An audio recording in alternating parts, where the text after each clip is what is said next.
As we see a shot of the Ellenville huddle, we are getting ready for some live soccer here. Some live Blue Devil soccer as it's Ellenville taking on Rhinebeck. I am Mr. Buckler, your host for today, your commentator for today's match. It's Friday, March 19th. It's about 4:52 p.m. The original kickoff of this game was 4:15. Then they moved it back to 4:45, and it looks like we'll be starting right around 4:55 or just before. It is Ellenville Blue Devils versus the Rhinebeck Hawks, and Rhinebeck are the reigning state champions. They're the 2019 New York State champions. There was no 2020 state champion declared because of COVID, so here we are now in 2021 getting some soccer in, and there won't be a state champion declared this season, so Rhinebeck will be the state champions moving into next season. So Ellenville has a tough game against them today. We'll get to the starting lineups in just a moment. I want to give a big shout out to my two camera operators. We have Tony and we have Nevaeh. Yes, we have Nevaeh and Tony upstairs, so big shout out to them. It's only Tony's second time on the camera, and it's Nevaeh's first time on the camera, so big thank you to them for being here. Again, I'm Mr. Buckler. We're getting ready for live soccer, ready to kick off. It's 4:53, and the scoreboard time begins. So here we go, underway. Blue Devils going from right to left in the all blue with some gold and white trim. Rhinebeck going from left to right in the white shirts, white shorts, and purple socks.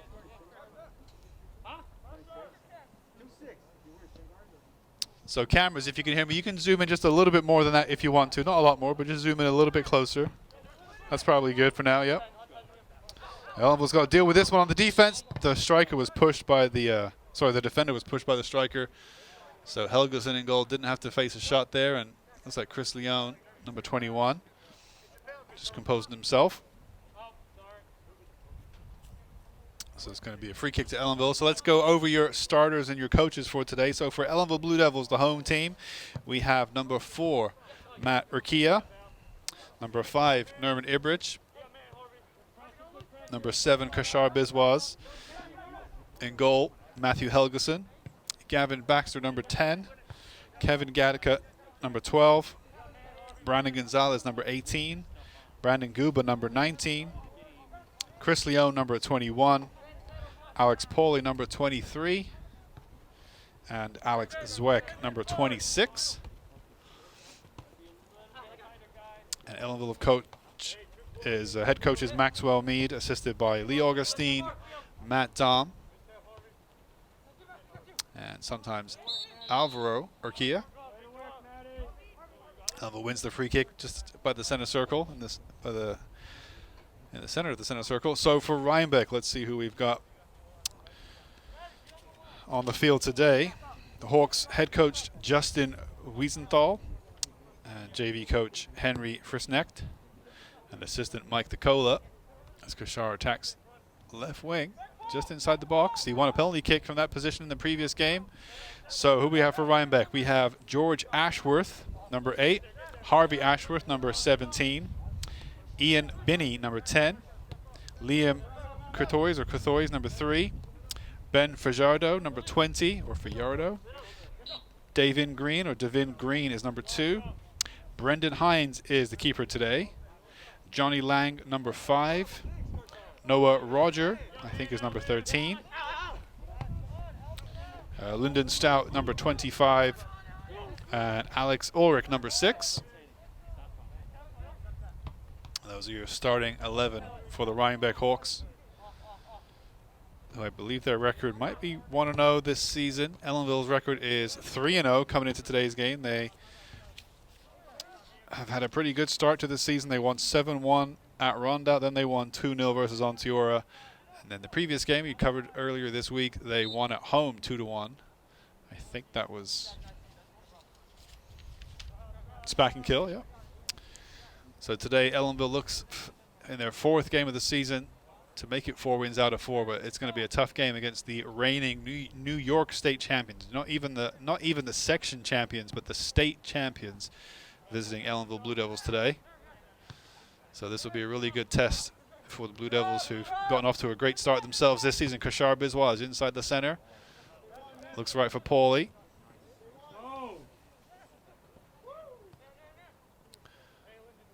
Biswa under pressure from the bright pink boots of the number 3. Good tackle by the 5 of Ellenville. Liam Kurthois is the 3. And the other bright boots out there, the 25, and those lovely bright orange boots, that would be Lyndon Stout.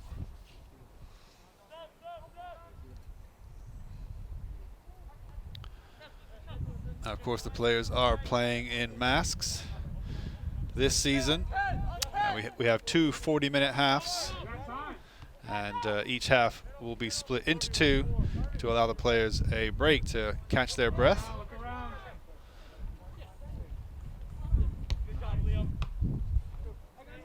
It's a very brisk and sunny day here at Ellenville. It's a nice, beautiful day today. Not a cloud in the sky, but it's a little bit chilly. We're grateful to be up in the tower where there's not really much wind at our back, certainly. So it's not too cold. Looks like quick sub being made right away. 26 coming out for Ellenville, Alex Zweck, and I believe number 6 just came in for Blue Devils. That's Stefan Gadiga.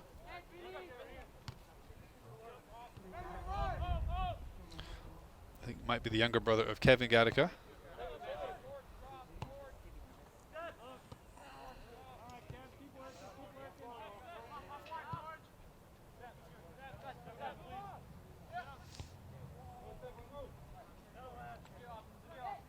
So this game coming to you live on the Ellenville Central School District YouTube channel. At least we hope it's coming to you live and that there's not many issues. Great tackle there by 23.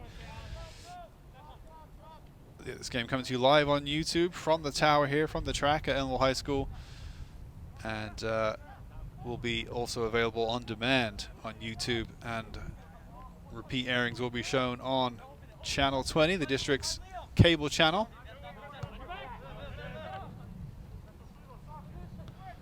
As we're about 6 minutes into this game, no clear-cut chances yet for either side. Don't know if there's any shots on goal yet for either keeper to have to worry about. Ellenville's Matthew Helgeson started his first varsity game in the previous game, so this is only his second ever varsity start.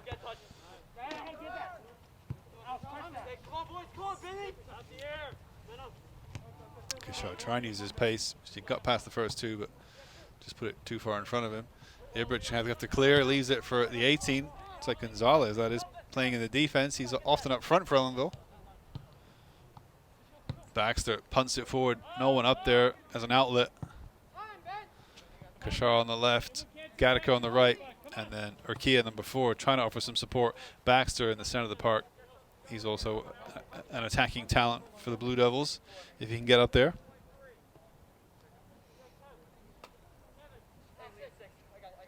So Ibrich has a lovely throw on him. I saw the comment from one of our listeners, I think, on YouTube that reminded him of Rory Delap. Is a name I hadn't heard for a couple of years. Being a fan of English Premier League soccer, Rory Delap had a fantastic long throw as part of his repertoire. And he could really launch the ball in, which you're going to see something similar right now from Nerman Ibrich, just to really launch the ball in almost like a corner kick. So you go ahead, just tilt down a little bit and watch that ball as it comes in. There it goes.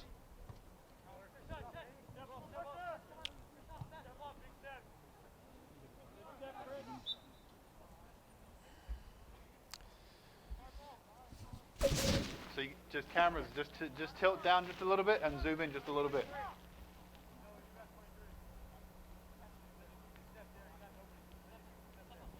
Yeah, that should be good.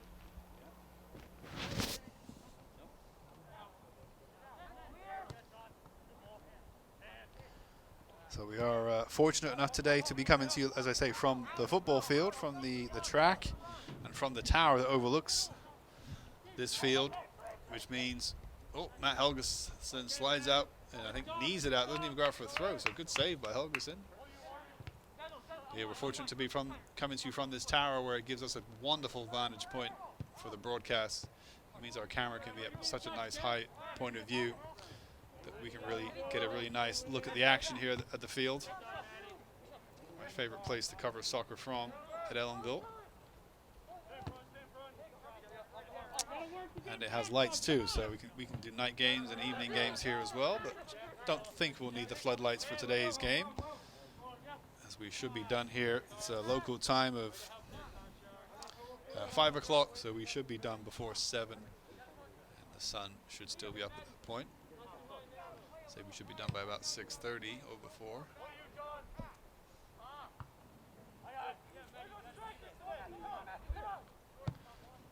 So Ellenville doing good not to give anything away. Doing some good spells on the ball. Neither side able to find that cutting edge. Again, no real outlet for Blue Devils. That ball too heavy for Ellenville's number 12 or number 4 to get on the end of. I know I did speak briefly to Coach Mead before today's game, and he said that they were light on their squad. I don't know how many subs they'll have to choose from for today's game. Not too many, but there's a few subs out there in uniform. Rhinebeck look like they have about 3 or 4 subs to choose from. So it's going to be a real, a miss, slice clearance, and the Rhinebeck player does well, and a good save by Matthew Helgeson on the 10-minute mark in this game. And that was the best chance of the game so far, going Rhinebeck's way. I think it was the number 3 in the end who got the shot away. Great work by him not to just lash out and swing at it and not get a strike on target. It's a good strike by Liam Courtois, 11th grader, or Courtois, sorry if I'm mispronouncing his name.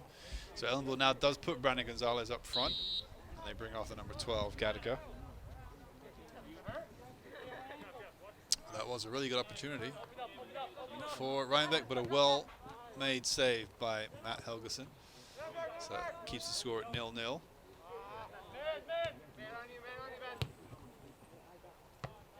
Chest, and nicely cleared by Guba.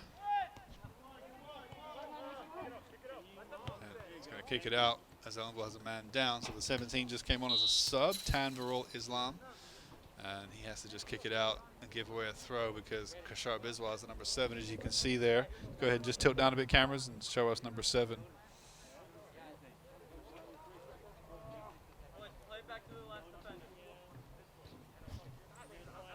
So 26, Alex Zwek is going to come in, and Kashar Biswas takes a seat, tries to relax whatever injury he just picked up. I know he's had some injury issues over the years, Kashar Biswas. I hope it's not a serious one, and if we're lucky, he might not be done for the whole game. He might be able to come back out later if it's something that's not too bad, but on the other hand, it could be serious enough where that's his game over for today. We shall see. So now Baxter has the ball, tries to bring it out of pressure, finds the 6.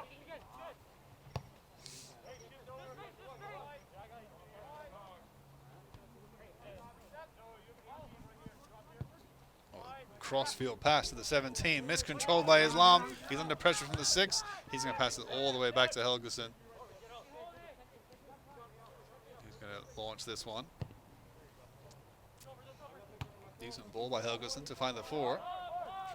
And Ellenville can attack down the right wing.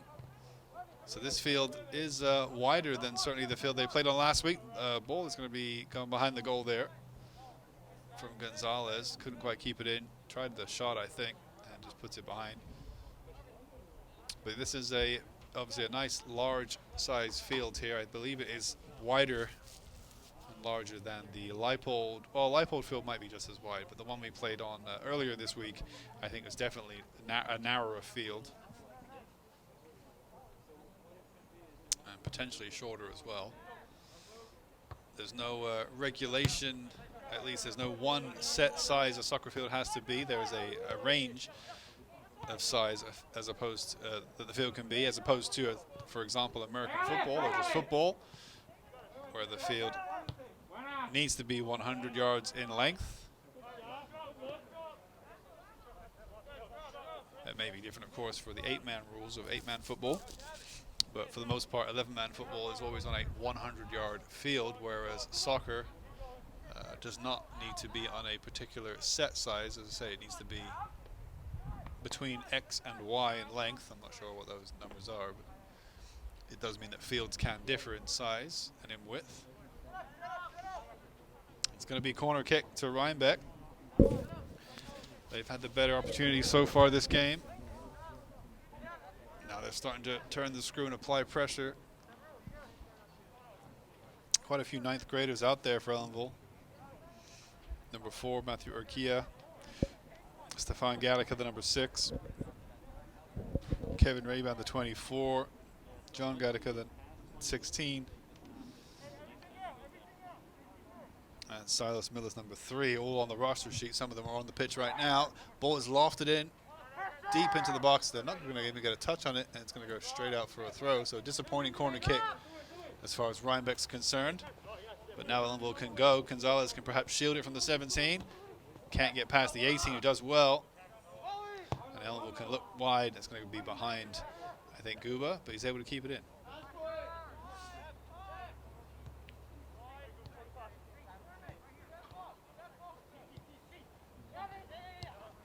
Solid tackle by the 21 to Chris Leone.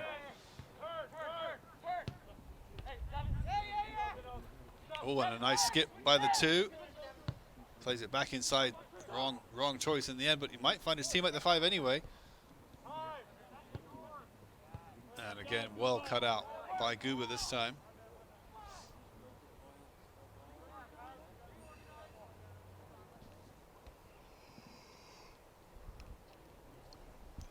As the sunlight is in his eyes, you can see the shadow at the bottom of the field from the tower, which will probably start going onto the field as the game moves on. So the sun is facing, if you're on that far side trying to take a throw, the sun is going to be in your face a little bit, in your eyes.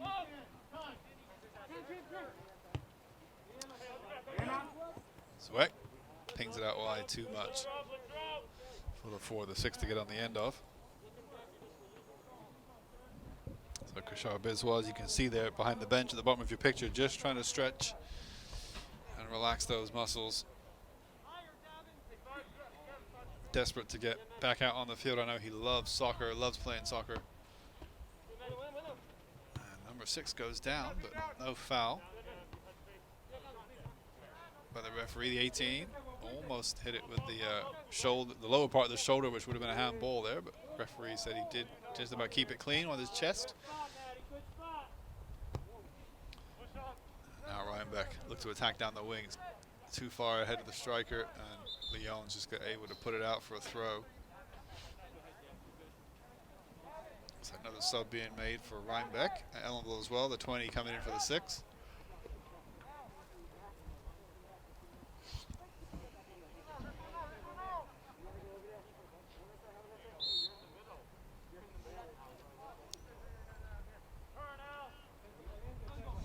Nice play by the Rhinebeck striker to get into the box. Last-ditch tackle, the 3. He's going to take 2 touches, and the strike just took too long in the end. He had a great chance to shoot there, and the 25 can't quite keep it in. Ellenville gets away. Rhinebeck really putting themselves in some good positions here, but not quite being as clinical as they want to be. The score is 0-0 with about just over 17 minutes played in this first half. As I say, there will be a break after approximately 20 minutes of this 40-minute half, just to help the players deal with condensed schedules and wearing masks, I'm sure. Try to keep everyone fit and healthy. We are obviously very lucky and happy to be here to bring you varsity soccer. All the schools taking their time, making sure it's going to be safe to play. Baxter's going to spread it wide, and 23 gets there, misses the kick, but manages to keep the ball. And Baxter just trying to find that through pass to Gonzalez.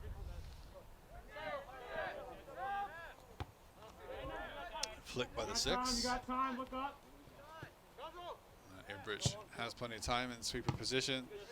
That'll be another throw for Ellenville after the ball is put out by the 25, Lyndon Stout, 10th grader.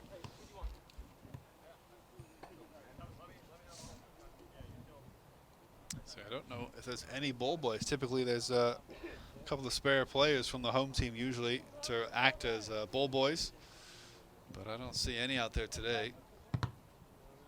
As it goes out for another throw, this time off of Gavin Baxter. So Coach Mina acting as nominal ball boy today. So just go ahead, just tilt down a bit for me, cameras. Huh? Tilt down a bit. You got a lot of headroom at the top. The action's way right at the bottom of the screen, so just tilt the camera down if you can. There we go. Nice, nice. That was good.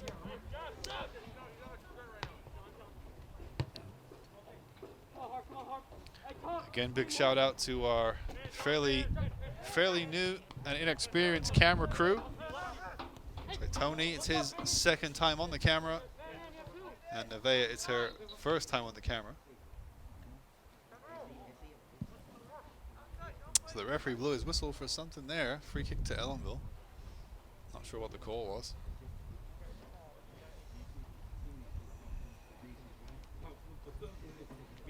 Be some kind of free kick, I think. And like I said, there's not really anyone to get the balls back, so Nerman Ivrich is going to have to go get the ball himself, and he will take the free kick.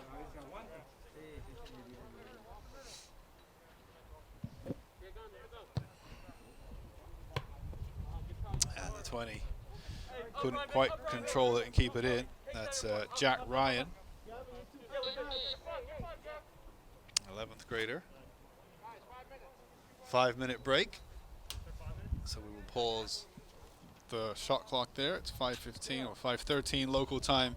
As I heard the referee say, 5-minute break in between, within the half. And we will get this first half back underway. The score is still 0-0. It's going to be a White throw-in. Someone's going to come take it. 25 it will be. As soon as they throw the ball in, I have the honor of being in charge of the shot clock, or the scoreboard, to be more accurate. And so, here we go.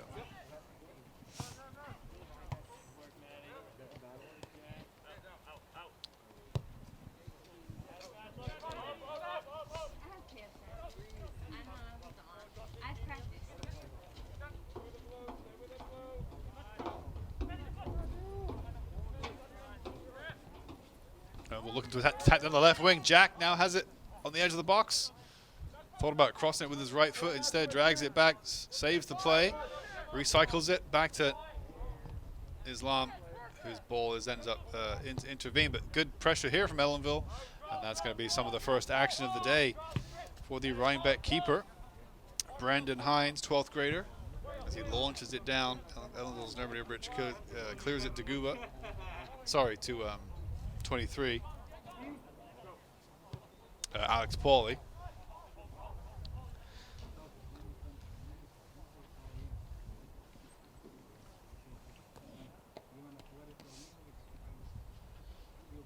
So Ibrich will take the throw on the far side. So go ahead, just zoom in just a little bit, cameras. You can get a little bit closer. Yeah, and go left. There you go.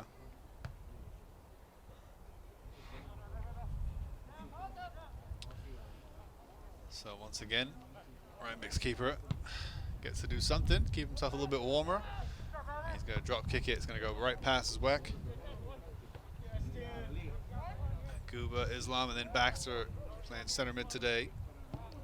And the ball's pinged out wide. Jack didn't quite read it, couldn't quite get to it. Number 20, Jack Ryan. So it's out for a throw.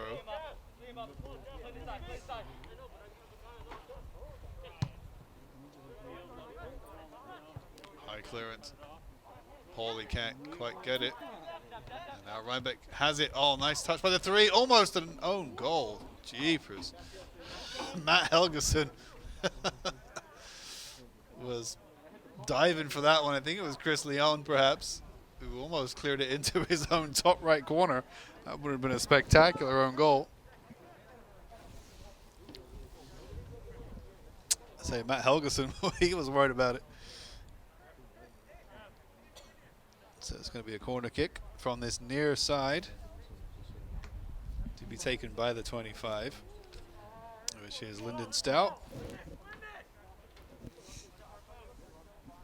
Had a previous corner kick that went right over everyone's head and went out for a throw, and this one's a low one to the near post. And poor clearance. Urquia could maybe get there, muscled off the ball. Ellenville should win that throw.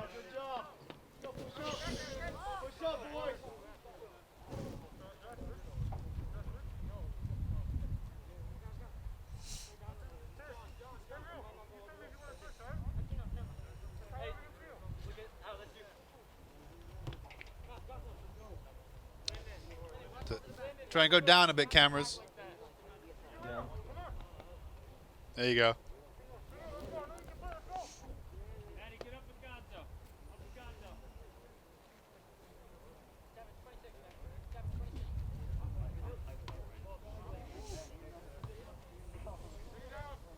So I can confirm it was Chris Leone who almost scored an own goal. I do have I have my phone watching the YouTube feed, which is for me being live. It's on about a 1 minute delay or more.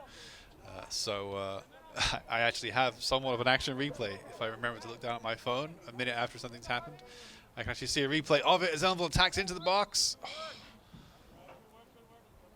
Good work by Brennan Gonzalez, but it's going to be a goal kick. Number 13, Noah Hemstreet coming in for his first action of the day. He's been working on his fitness in order to be ready for this game and for all the games this season.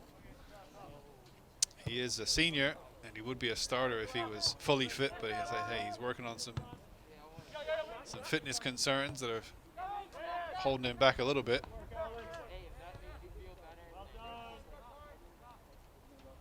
He was only able to play for a few minutes in the last game before those injuries prevented him from playing anymore. So we hope that he's able to contribute a lot more in this game if he's able to. He's a good player, and when he's not carrying an injury, he's fully fit. He's very fast. Total miss kick by the 30 in goal there for Rhinebeck. Just caught everyone unawares. Brendan Hines a little bit embarrassed about that one. Oh, and a misstep by Chris Leone going the other way now. And now Rhinebeck have 4 players up against Ellenville's 5. Got 2 men across. Does want to stay on his feet. He's going to launch it to the back post. And Helgeson being vocal, that's what you want to see.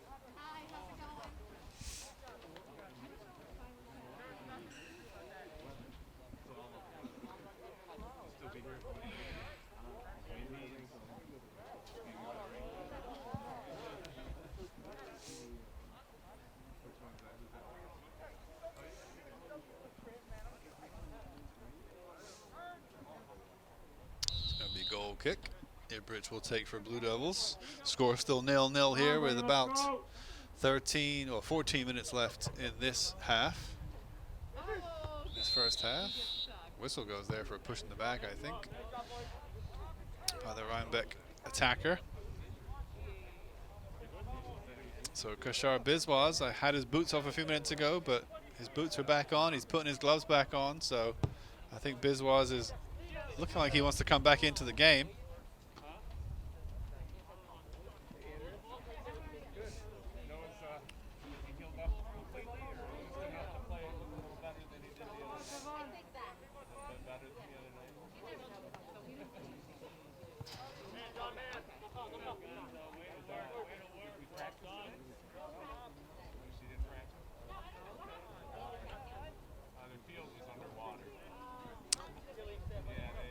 So it's going to be, is that another throw? Yep, Ibridge, he gets his work out in these games, launching that ball. Nice touch. Oh, first time strike. Nice idea by Baxter. It's a first time touch. It was a nice touchdown to control from Gonzalez, and Baxter thought, you know what? I might be able to catch the keeper out if I can get this into the top left corner. And the strike was not accurate enough in the end. Sure, referees allowing the sub to come in, and it is Kashar Biswas coming in for the number 23 of Alex Pauly. So let's see if Biswas, as he tries to do a little sprint, make sure he can do some running. See if he was able to shake off the injury, which kept him out for the last almost 20 minutes. Now Helgeson gets the shout from Ibridge to come and collect, and he does so.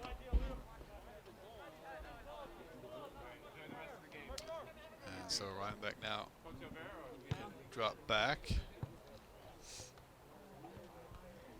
Baxter against the 17. He's going to have Islam to help him, but well read. It's going to be another foul.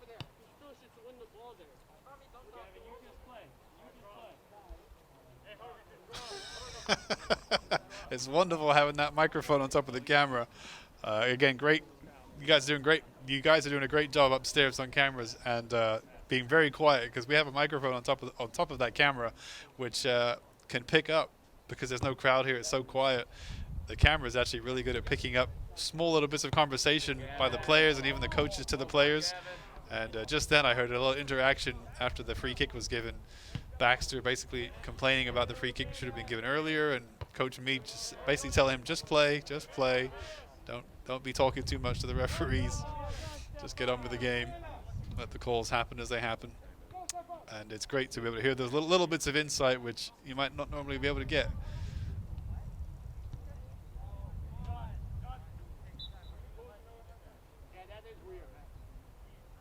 So again, and you can hear the referee too there talking to Coach Mead on the near side.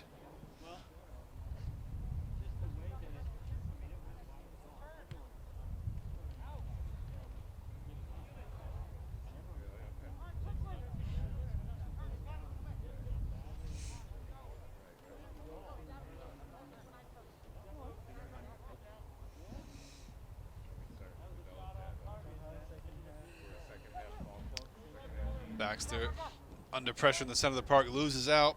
Good step by Leon. And now Rhinebeck look to attack down the right wing. Tries to play the through ball, but Biswas should be there to cover it, but almost gives away to the 3. And Ibrich is there to clean up. And now Gonzalez. Baxter just spreads it wide, knowing he should have a man out there, and Hemstreet is there. He's going to think he's got the pace to beat his man. And the number 10 wins the throw from Hemstreet. That's Ian Binney, 11th grader.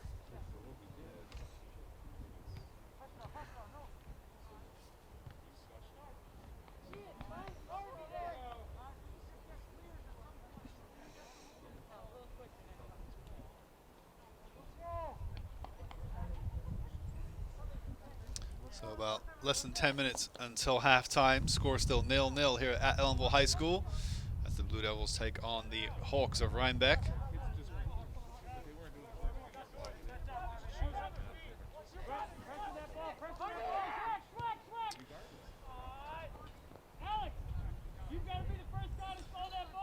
I don't know if you could hear Coach Mead talking to his team. I don't know if Ellenville has had any shots on target, so to speak, in this first half. Rhinebeck's definitely had at least one. So you would think in terms of chances created, Rhinebeck is edging the contest, but it's fairly even. Ellenville not being out-dominated in possession or out-bossed in any real area of the pitch, just Rhinebeck able to create better chances than Ellenville. Rhinebeck having had 2 corner kicks, I believe. Ellenville not having any corner kicks yet, I don't think. So Ellenville holding their own against the reigning state champs at the moment.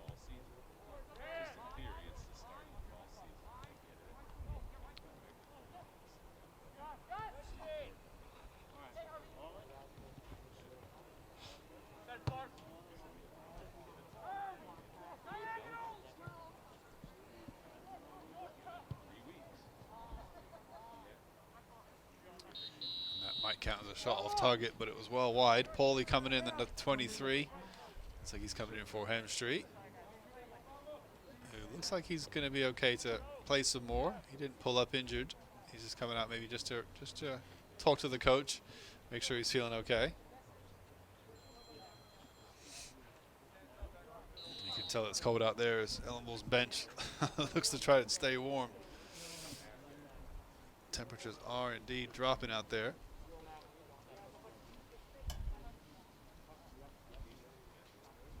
How you feeling, bud? Jack, how you feeling?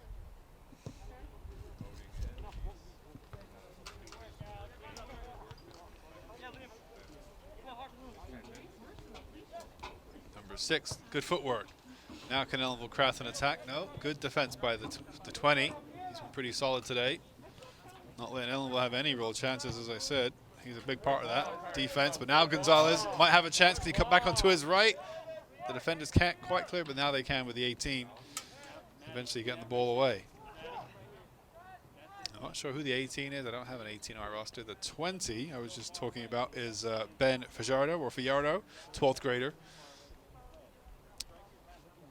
But the 18 on the far side, I don't have an 18 shirt on my roster, so to speak, so I'm not exactly sure who that is.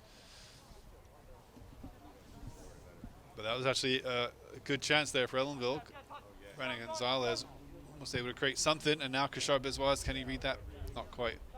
But the 6 cannot control it either, so Ellenville wins the throw. Kashar quickly to Islam, and Islam needs to be a bit more committed in the pass. See the guy coming, and especially when you're right in front of the coach, and coach being right there just to tell him the same thing, like, what are you doing? Look at your man, look at what kind of situation he's in. Don't just give him the ball if you know he's going to get tackled. That's obviously the difficulty, you might say, of playing when you're a wide player and then you're playing right in front of your coach's bench.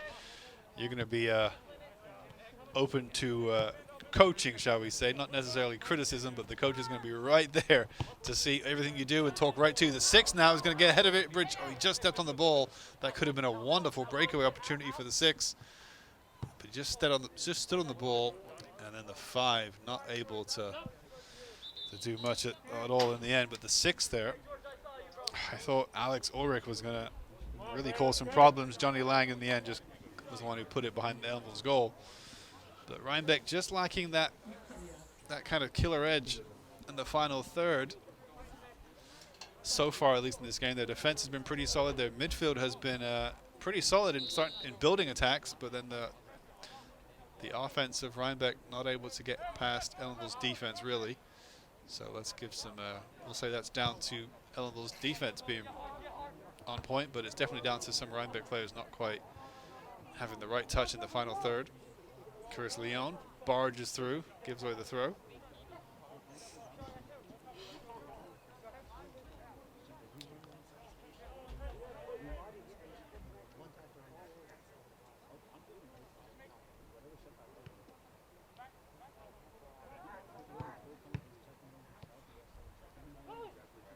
Paulie's going to look for Biswas, but the 6 was there to cut it out. Well read by him, and a poor pass.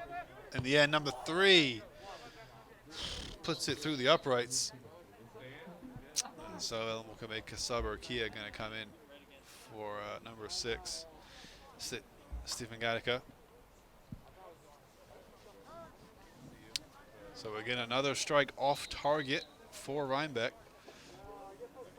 But they are having shots off target, whereas Ellenville, you would argue, have not really had any shots off target. They might have had 1 or 2. Rhinebeck have had now, I think, 3 or 4. So Rhinebeck are having, here again they go, having the better of the play. Ellenville needs to hold on for another 3.5 minutes to get to halftime at 0-0, and then maybe they can think about better ways to penetrate Rhinebeck's defense. You see right now they've got 2 center backs back. Ellenville's got a couple of players up, but it's going to be difficult for Ellenville players. And again, height not really on Ellenville's side up front. Baxter now looks like he's moved forward to the right wing, as Coach Me maybe looks to try to put some experience up front. And a little bit of height, but Ellenville's front line is so short. And the Rhinebeck defense is all pretty tall, I must say. So height definitely not favoring the Ellenville strikers. And that ball in. Keeper came. The defender cleared it anyway, so the keeper is off his line slightly. Ellenville could capitalize. Biswas and Baxter almost combining there. And now Rhinebeck can't quite attack down the left wing as it goes out for a throw.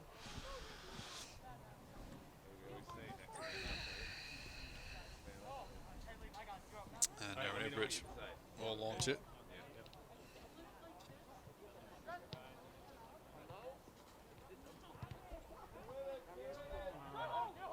Oh, and a missed clearance. The 3 will collect it anyway.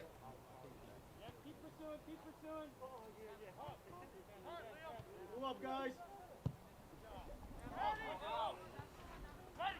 Helgeson's going to have to come out, and he should be able to collect it comfortably under pressure from the 2.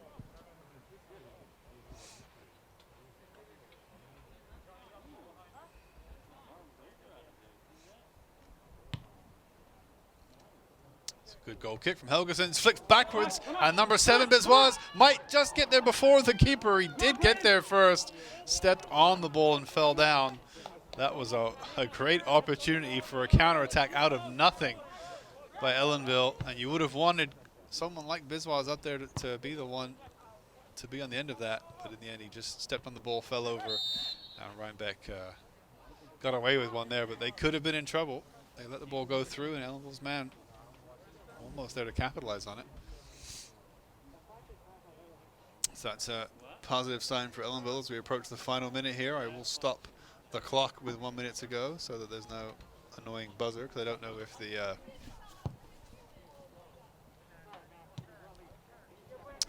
it will sound, and it won't necessarily end in 1 minute. There's 1 minute of regular time left, but then there might be some added time for stoppages. And Hemstreet just dives to the ground, I think.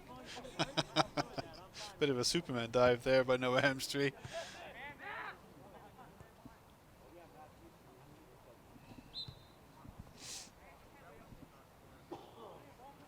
Ball goes out, and I think Coach Mead will be somewhat satisfied to be in the break at 0-0. I wouldn't say satisfied is the right word, because I think he'll be a little bit perhaps frustrated or disappointed that his side haven't been able to create much offensively. But that being said, if Rhinebeck's had the better chances, then that is your halftime break right there. The score is 0-0 as we enter halftime here at Ellenville High School. And a pretty good half for the Blue Devils. Say not too many offensive chances created, but Rhinebeck definitely with the better chances, and Ellenville able to not concede any goals. So kudos to the Ellenville defense. And we will be back for the second half. This is Mr. Buckler coming to you, and we are back for the second half of Blue Devils soccer. The score is 0-0 here at Ellenville High School as the Blue Devils take on the Hawks of Rhinebeck. And what was a fairly entertaining first half, not a crazy amount of action or a crazy amount of shots on goal. As I remember to start the clock here on the scoreboard. A few seconds late, but we have started yellow card.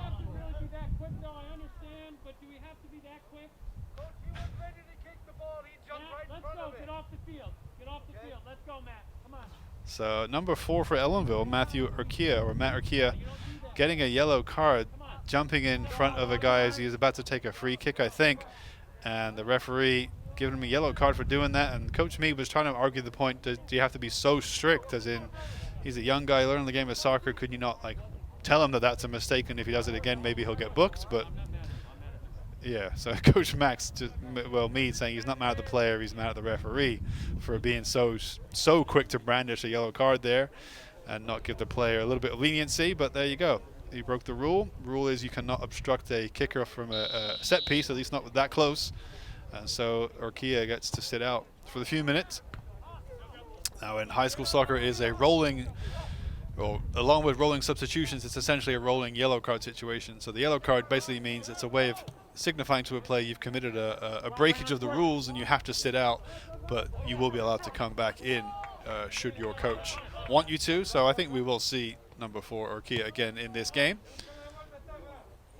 But for now he's got to sit out and just, it's a good way, I guess, in some ways teaching the rules to the players. But it's 0-0 here. This is Mr. Buckler coming to you from the Ellenville High School football field. And on cameras we have Nevea, I believe now, is going to be in charge. And assisting her will be Antonio, or Tony.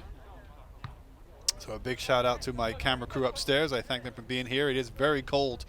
And that's for us here in the tower. I can tell it's cold. So I can only imagine how cold it is out there on the field. And for the fans in the stands, not that there are many fans, but there are a few fans. I think it's 1 or 2 fans allowed per player. So I feel for them. It must be very cold in the bleachers and very cold on the pitch. And Helgeson, it gets chipped. Oh my goodness. It's going to be out for a corner kick, I think. Maybe even a goal kick. What a save onto the crossbar from Helgeson. It was a looping high ball, similar to how we conceded in the previous game. It was a looping high ball. I think he got a hand on it, pushed it onto the crossbar, and then it bounced down in front of the Rhinebeck striker, who was unable to capitalize, unable to put it in. So that was a wild sequence of events there.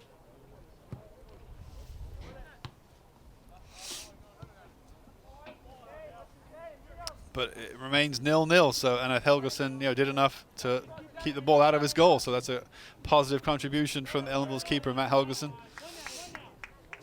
And Biswa is now going to play tight to that wing. Now cut inside. And the defender's going to step, which Guba can perhaps read and take. Oh, sorry, not Guba. Pauly. Take advantage there. Alex Pauly doing well to bring the ball up for the Blue Devils in that attack. I do apologize, I get Pauly and Guba mixed up. I don't know why, the 19 and the 23. That's totally on me.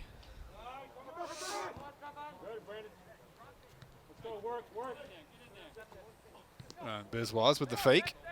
That wasn't a miss kick, that was a fake out kick. And the referee's going to say, I think, handball by 7, Biswas. But he and Baxter both complained to the referee as if to say, really? Really, that was the call? So we got some action 4 minutes into this second half. It's a lively start, which is good to see.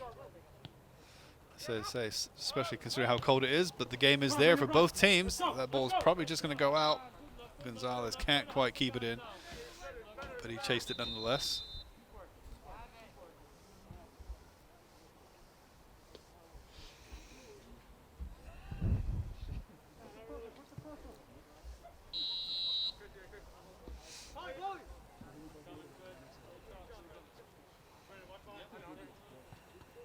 Kashara gets a good touch. Zwick down the center is going to not find its man. And the 5 does well not to handball that one, I think.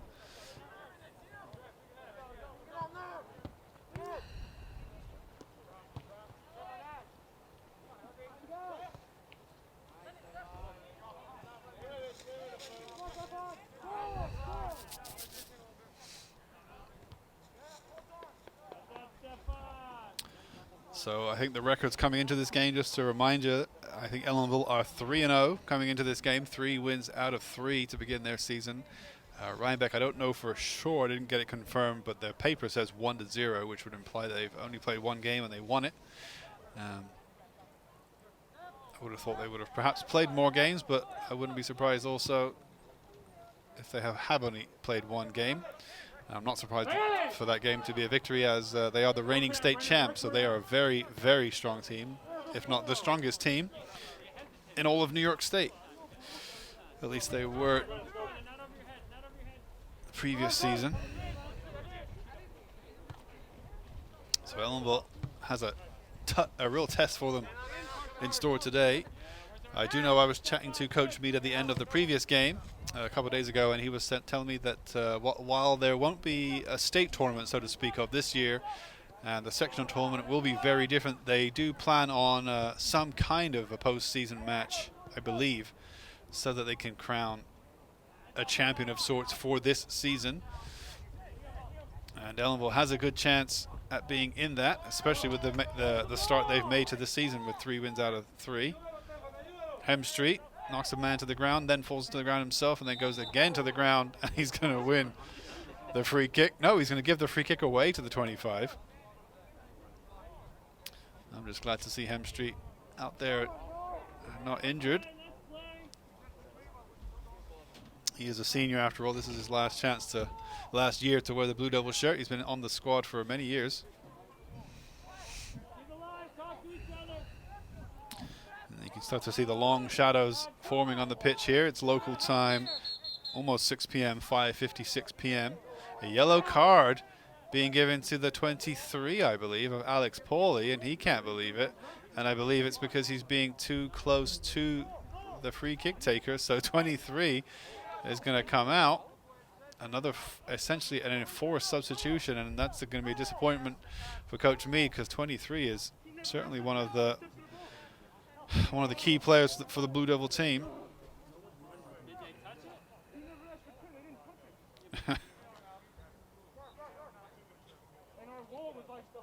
So the other referee has in fact gone over to talk to his colleague, and they're talking, or Hemstreet is there to talk to the referee, perhaps try to understand what's going on and argue his teammate's case. But 23 Alex Pauly benched, and maybe the referee now just clear up what happened. He can obviously let Coach Mead perhaps know if he wants to talk to Coach Mead. He could. But I believe Ellenville playing with 10 men right now. They are man down. They did not bring anyone in to replace Pauly, which I'm a little bit surprised at. And a deep ball into the box. Helgeson's going to drop it, but recovers. Woo! He had my heart in my mouth for a second there, Helgeson, as he dropped the initial catch, but then quickly recovered and grabbed it back and made the save. So good save by Helgeson. Keeps the score at 0-0, but Rhinebeck applying the pressure, and mistakes being made by Ellenville. It might come back to bite them. Again, brave lunge by Helgeson to make a save there. He's getting in the action now.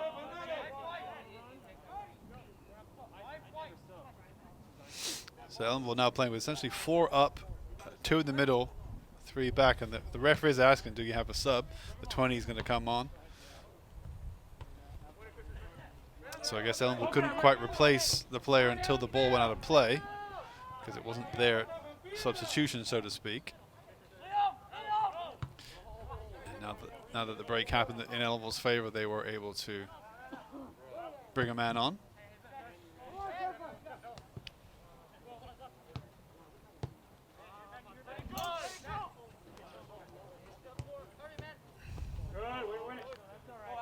So it was Jack Ryan, the 20, coming in for Blue Devils. Another ball over the top. Helgeson's going to come, and that ball with that backspin almost caught Helgeson out before. Not this time, and not last time. So that's 3 touches and saves, basically, for Helgeson in the last 3 minutes. He's starting to get warmed up out there. The Rhinebeck attack starting to get warmed up with 10 minutes gone in the second half. Ellenville now needs to try to give Helgeson a bit of a break and try to create something offensively. It's been so hard to do on that Rhinebeck back line. You can see them all there. There's essentially 6 players lined up in the defense. It's almost a 6-4 formation, 6 at the back, 4 up front. I know it's not quite that, but just then that's the way it looked. So you can see it's really hard for Ellenville to break down the Rhinebeck defense.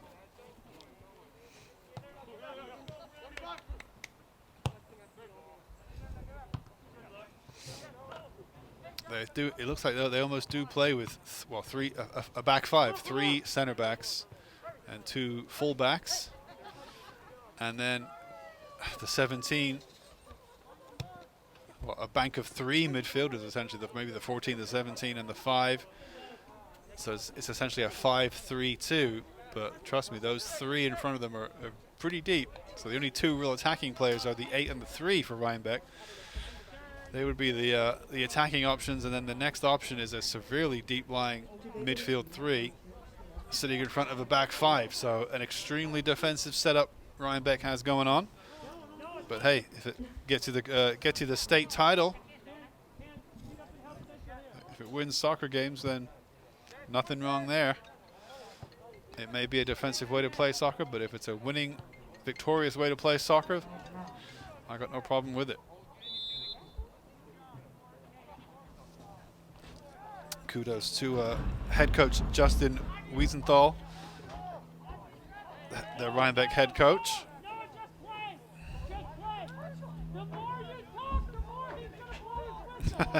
You can hear Coach Mead.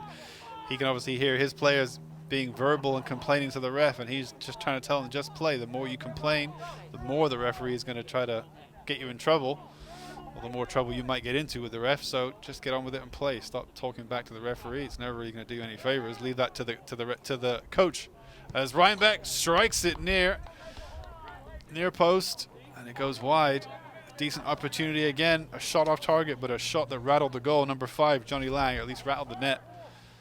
The side netting. Ellenville starting to really feel the pressure now with the referee, with the opposition. So far, standing strong at 0-0 here at this very brisk Ellenville High School field.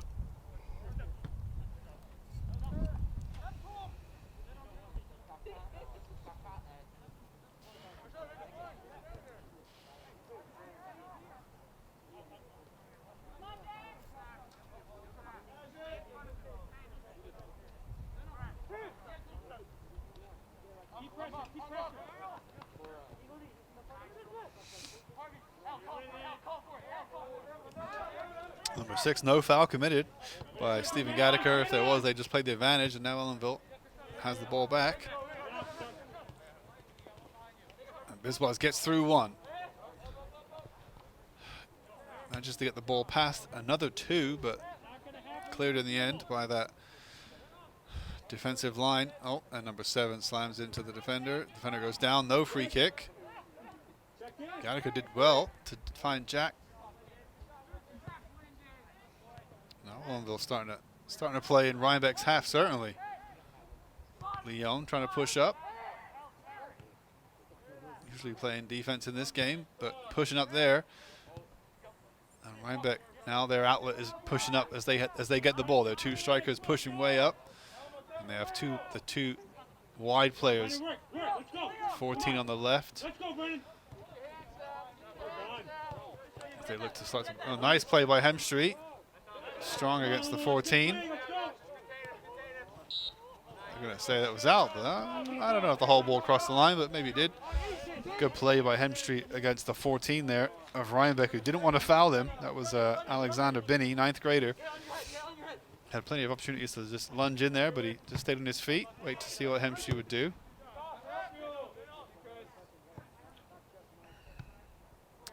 And no nonsense from Chris Leon. As Rhinebeck makes a substitution on the far side. I've got to say the camera work looks amazing, looks great. So great job to my camera crew upstairs.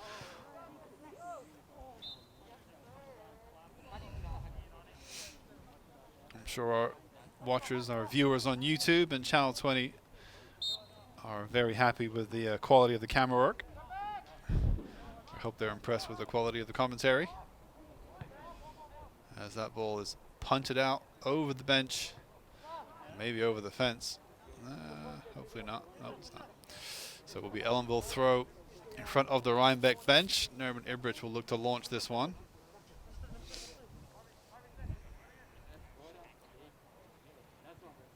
Over the head and far away. So it'll be out for a goal kick for a smacking kill. So now Coach Mead looks to bring back his two carded players, the 4 of Urquia and the 23 of Pauly. Coach Mead going to bring them both back in. They've been sitting out for quite a while now, having both picked up yellow cards for different instances, but I think both similar offensive, getting too close to opposition set piece takers as they prepare to take the set piece, which I guess is an offense the referee takes seriously.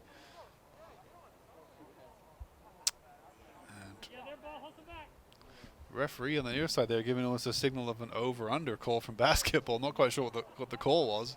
It's either an offside or it's a foul, but either way, it's a Rhinebeck free kick.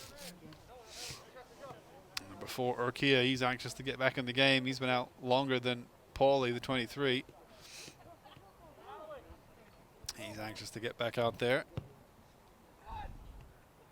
Handball, definitely a handball by the 5 there of Rhinebeck. Coming off of Baxter's head. That's Johnny Lang, 12th grader. Oh, and Ellenville players combining. Baxter and Biswas. Sorry, Islam. Baxter, no outlet on the right. Looks instead up front. And the ball's going to roll. That's going to be Ellenville corner kick if it goes out. Stephen Gattaker keeps it in. And in the end, Rhinebeck puts it out for a throw. Referee allows the subs to come in, so Urquia the 4 comes in. Paulie the 23 comes in. Gonzalez the 18 takes a break, as does the 20 of Jack Ryan. It's going to be a long throw by Ibrich. Can he get the ball to the near post or beyond? Oh, referee's going to blow the whistle and say hold up as Rhinebeck makes their substitution. So Ellenville with 5 in the box, 1 on the edge. Ball's going to bounce loose. Who finds the second ball? Baxter gets a boot to it. Couldn't quite flick it up and over his head on target, so it's going to be out for another goal kick for Rhinebeck. Well, that was better from Ellenville to apply some attacking pressure.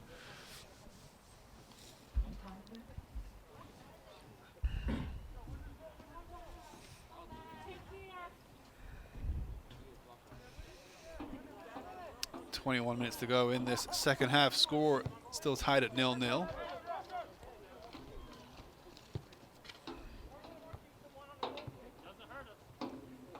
Biswas does well to keep it in, but gives it away in the end. Almost ran into the Ellenville bench.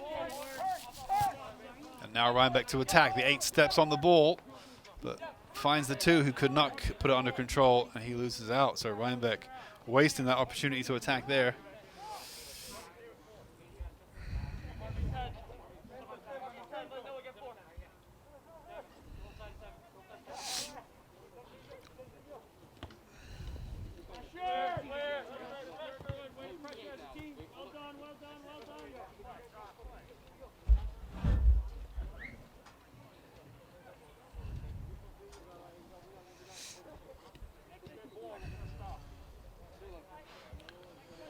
As we approach the 20-minute mark of this second half, Coach Meade telling Hemstreet to maybe get across the park, go left side. No, he's staying center. So Leon and Guba staying back for Ellenville with Islam in front of them. And then Hemstreet in front of him alongside Baxter. Ibrich on this right side. He'll go back to sweeper once he's done with his throw-in duties. Decent throw. Falls right on the penalty spot. Ooh. And Ellenville did get the flick, but it was going wide, so the keeper was intelligent enough just to let it roll wide. And that brings us to the 20-minute mark of the second half, where we will take a short break. So go ahead and get us a shot of the scoreboard if you can, cameras. Just to remind our viewers of the score, we are at 0-0 with about 20 minutes left in this half, in this game. Score is tied up, obviously. No break in the score just yet. As we resume here with a goal kick from the Hawks goalkeeper to enter the final 20 minutes of this game. And they're going to say a push or a foul of some kind by an Ellenville player. So just tilt down a little bit, please. There you go.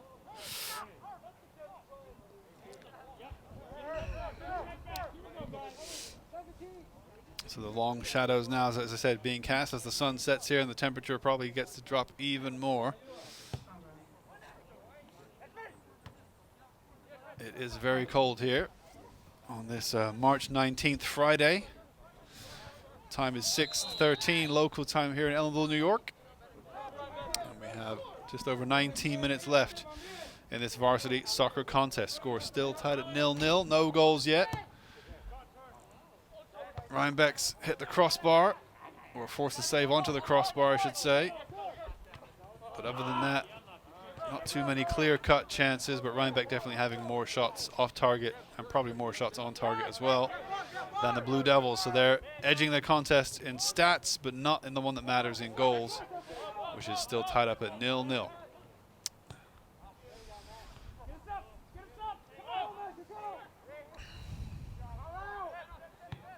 Ellenville, of course, picking up 2 yellow cards in the second half already. Strike from distance from Baxter. Saw the keeper favoring his right side, and he thought maybe I can catch him out. Put it to the far post, but goes wide in the end. But a strike, which is what Ellenville needs, and that's something we haven't seen too many of from Ellenville, so there's one right there. Strike off target, but not by too much.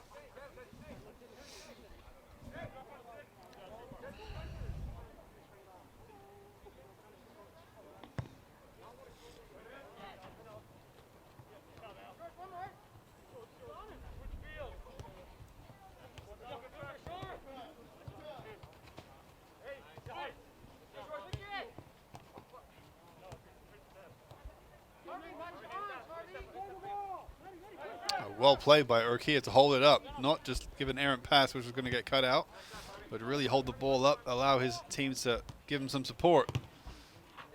And Hemstreet wins the throw. Number 18 Gonzalez going to come in, I think. Going to come in for Stefan Gattaca. Nope, maybe he's changed his mind. Kashar Biswas instead is going to come out. Stefan Gattaca is going to stay in for now. I think Coach Meade wants to have a word with Biswas, not anything more than that, because he thinks maybe he spotted something that Kashar could take advantage of. As Baxter stops the clearance. Number 5 does well, but Baxter does equally well. Oh, gets tripped up surely there. And Ellenville wins their first free kick in Rhinebeck's half, I think. At least this close to the goal. So Ellenville now with an opportunity to get some men forward and maybe work something. Hopefully work the keeper of Rhinebeck. They've been looking for these kind of chances. They haven't had many, but now they're starting to get one or two. Baxter lines up with his left foot. Paulie with his right.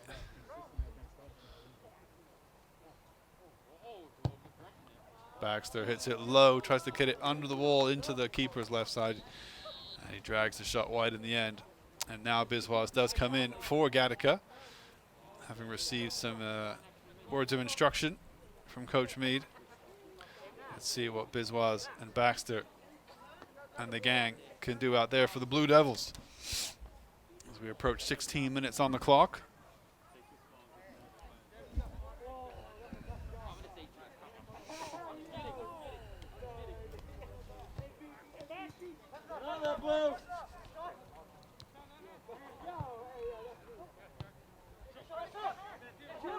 Kashar thought about a strike, cuts back onto his left. Then he was cut out, but better. And now there is a shot on target by Baxter. That would have gone in if the keeper hadn't intervened, so that counts as a shot on target, even though it was pretty far out and the keeper had it under control. Wasn't really bothered by it, but that will count as a shot. So positive signs in the last few minutes that Ellenville are looking to get something from this game.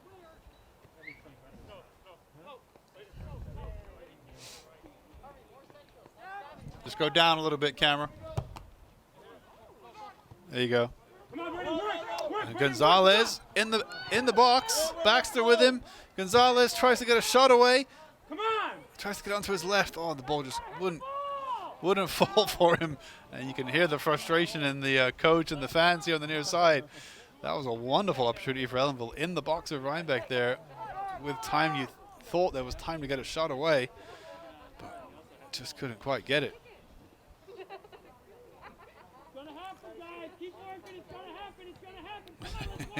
You can hear Coach Meade's positivity, letting them know it's going to happen, it's going to happen. And, well, the tide is flowing Ellenville's direction now. They're having all the better chances in the last few minutes since the restart of the second half. Rhinebeck's maybe stamina just wearing down. Ellenville's confidence picking up, and there goes another high ball into the box. A little over-the-head kick. Oh, and Baxter tried the audacious and the creative, just tried to lift the ball over his head, catch the keeper out, and put it into the top left corner of the goal, and it almost came off. It just flew over the crossbar in the end, which the Rhinebeck keeper will be glad about, but an inventive attempt there by Ellenville's number 10, Gavin Baxter, as he tries to break the deadlock here and get the opening goal of this game. Almost worked too. So credit to Baxter for trying it. He knew exactly what he wanted to do, and it almost came off.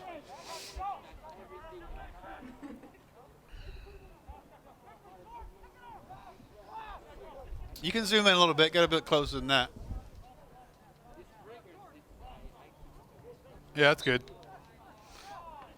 And just go down a little bit. There you go.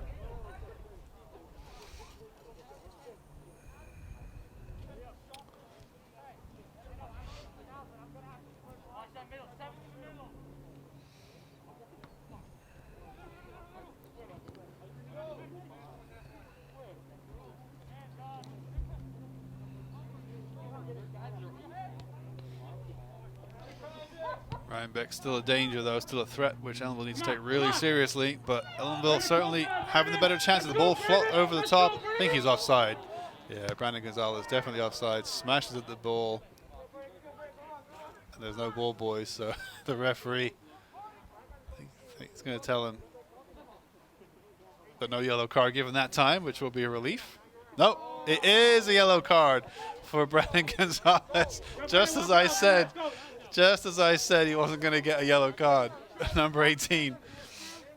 I apologize. Brandon Gonzalez does get the yellow card for kicking the ball away after the play had been pulled up for offside, so there was no need to kick the ball, and he smashed it high and wide out of frustration because he probably would have thought about having a strike on goal anyway if the play had continued. So that's what that frustration will get sometimes in soccer. It will get you put on the bench, whether by your coach or whether it's by the referee.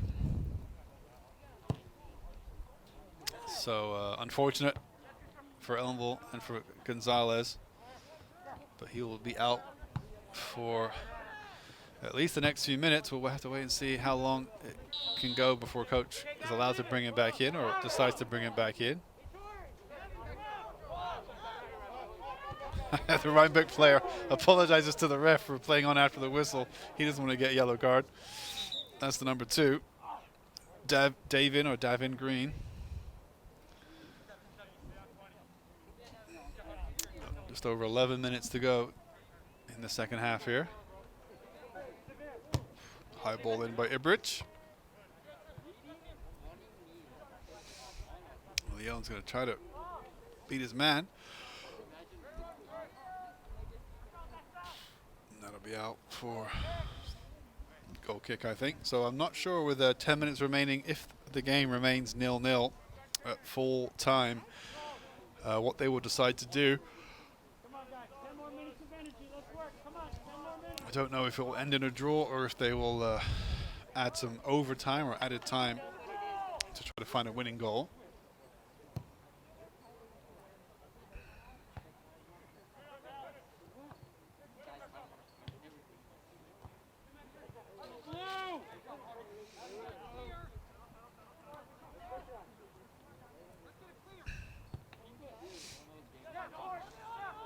Under big pressure now. Thought about passing it back to Helgeson, in the end just put it out for a throw. He would have had to have hit it with some pace to get the ball to Helgeson before the defender, who was chasing it down, and that was a risk he decided not to take. Didn't want to miss hit his pass and catch the keeper off guard and score an own goal or anything like that, or do an accidental reverse through ball. So Leon's going to put the ball out, and a heavy challenge after the ball from the 3. He goes down. Leon helps him get back up.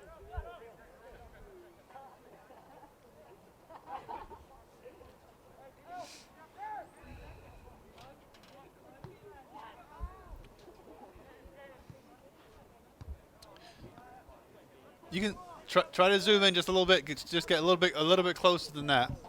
That's good. And go down a little bit. There you go.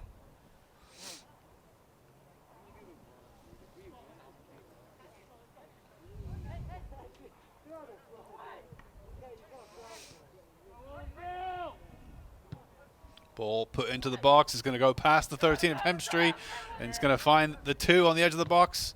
Hemstree recovers to get a foot in. And Jack Ryan lays it off to Baxter, who's tried to lay it down the line for potentially Biswas to chase. Ends up going out for a throw. As Coach Me kicks it away from the 10 in the end. He apologizes. Coach Me better be careful. He might get a yellow card.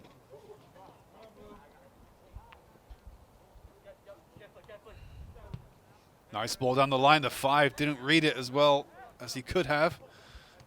So it's easily cleared by Ibrich. And that will be a throw for Ellenville. Hemstree thinks about taking it, instead leaves it for Ibrich. And now Ellenville pushes up.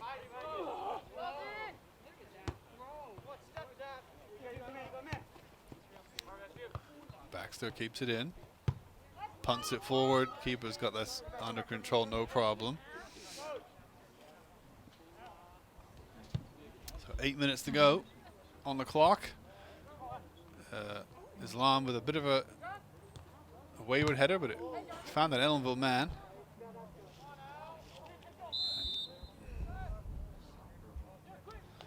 Offside call, I think.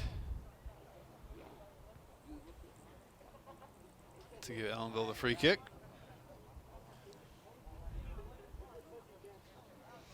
You can go down a little bit. Just watch your headroom. There you go.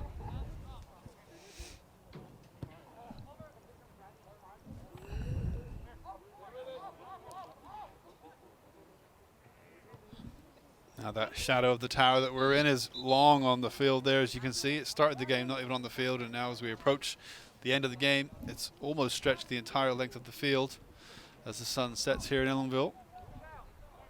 It will be a throw on the far side that Ibrich will take. We have 7 minutes on the clock.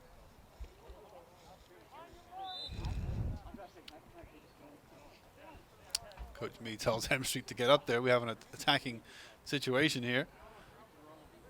Oh, they thought about the overhead kick again. That time it would have been Paulie, and it did bounce up and hit the hand, I think, of Jack Ryan. Accidental, but handball nonetheless. So free kick to Rhinebeck. As time slips away from both sides here, looking to find a goal in this game. I think the stats would possibly still favor Rhinebeck for shots on and off target, but in the last 5 or 10 minutes, Ellenville, well, in the last 14 minutes since the restart of the second half, Ellenville has absolutely dominated the shots on and off target. So they're coming into this contest at the end here, and they're still in the contest, being that they haven't conceded. It's 0-0. And that's certainly one way to play the game of soccer. If you can be tight defensively and just hang in there until the end of the game, and then you might get something, might get a break, you might get that win. Ellenville, again, not having too many options to pick from today. Their bench is fairly light and fairly young.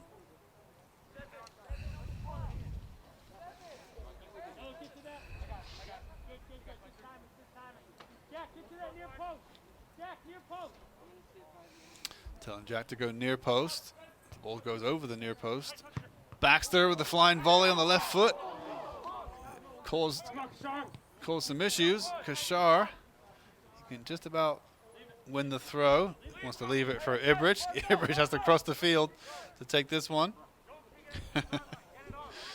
Ellenville again turning on the pressure now as we approach the end of this game. 5 minutes on the clock.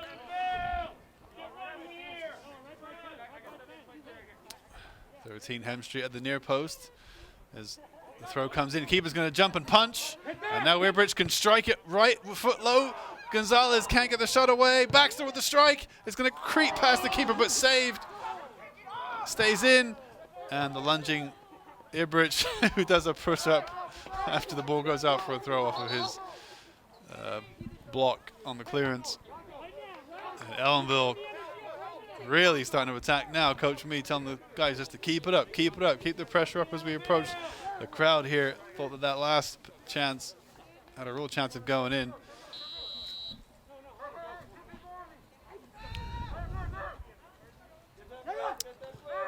Ball goes through the player of Rhinebeck, and Baxter looks to launch it across the field to Paulie, but defended well by Rhinebeck. Paulie with a swing and a miss hit. That's Rhinebeck throw on the far side. So some excitement just then for Ellenville Blue Devils. Ball played by Rhinebeck. Now they're going to launch their own attack. Number 10, Baxter's got to get back. High ball into the box. Helgeson jumps, catches, and does a wonderful job at making that look comfortable. And he can launch a new attack for Ellenville now.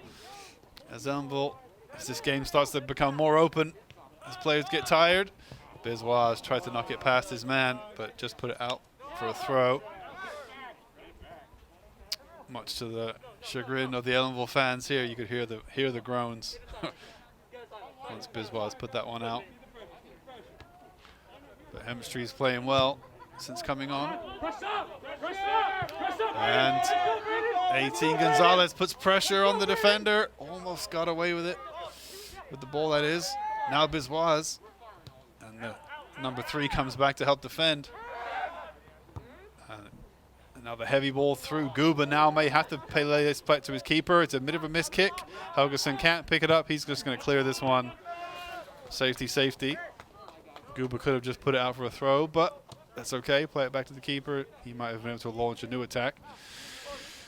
In the end, it's a Rhinebeck throw. Ball across in the middle. Ibrich clears it up, looks up for an option. Biswas is there. Biswas can get past his man. If he can get in front of the 17. Oh no, he ends up just playing it. Sorry, the 13. And Gonzalez can keep this in. Gets in front of the 17. Plays it across the box. Paulie's there. Great opportunity for Blue Devils. Paulie's got a good strike on him. And Biswas gets in there. Goes to ground. And there'll be a free kick against Kashar Biswas. Coach Meade can tell this game is on a knife edge, and he can tell Ellenville has a chance here. Wants the guys to come on, come on, come on. He knows they are in this game, and they are having so many half chances and chances to get a goal here, which could potentially win the game if just one could go in.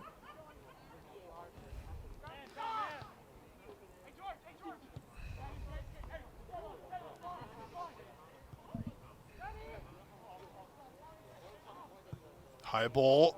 Helgeson has to think about this one. Headed back. And if that sinks in, that'll be such cruel luck for Ellenville. Kept alive. Cleared away. And what's the call going to be? I think high foot potentially, or perhaps from the Rhinebeck players. So Ellenville escapes there without conceding. But man, that was a close call for Ellenville. As I stopped the clock on 1 minute to go, over at least regular time. Both sides chasing that winning goal. At this stage, you would think a goal would be a winning goal now. With a minute to go, it'd have to be. But neither side just able to find the breakthrough. Ellenville really trying to put themselves in with a chance of an opportunity. And Rhinebeck certainly having those opportunities, really making Helgeson work and think about coming for the ball or not. Forcing him to make some saves or make some catches or make some decisions. Baxter strikes it.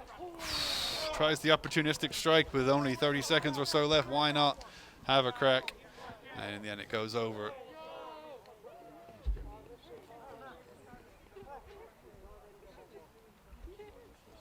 Coach Meade knows how close it was those last few minutes, how well Ellenville got back into the game and just couldn't quite get over the line in terms of a goal. Knows that there's still opportunities out there if they could just find it.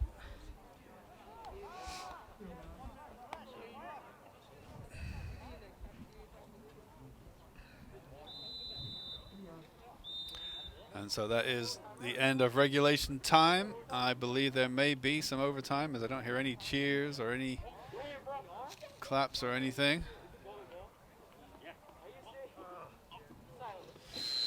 And there's the whistle, and we're in. Overtime is underway. 0-0 here. No goal in regular time. Ball flies over the defender's head and lets the keeper catch it. And 23 was there to capitalize on a mistake. And both teams pumped up, going to try and go for a goal because it is sudden death. First team to score will win. So if you can just get up there and score a goal within 10 seconds of this game kicking back off, you will win the game. So first team to score will win, which means there is some adrenaline pumping right now. You can see Rhinebeck look alive as they come back out. They know Ellenville pegged them back a bit, but they know they've had some really good chances in this game themselves. So they just need to put one away, and now they've got their game face on. The ball flashes across the goal. And a wonderful opportunity for Rhinebeck. The 6 couldn't put it in. Alex Ulrich, it was difficult by the time it got to him, but the 14 put in a wonderful ball across the box. Alexander Binney there. Was it him or was it the 12? I apologize, it might have been the 12. It was the 8 perhaps who crossed it in, I'm sorry. George Ashworth that might have been, but he has a great ball put across the box. If an Ellenville player got to it. We're not sure, but if it's different in postseason versus regular season, so for today it's 2:15. For today it's 2:15.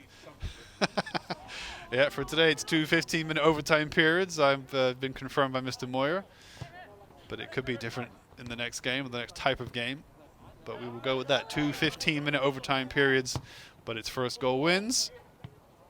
So we may not need the entire 30 minutes, but if we don't get a goal within 30 minutes of overtime play, then that's it. Game will be over.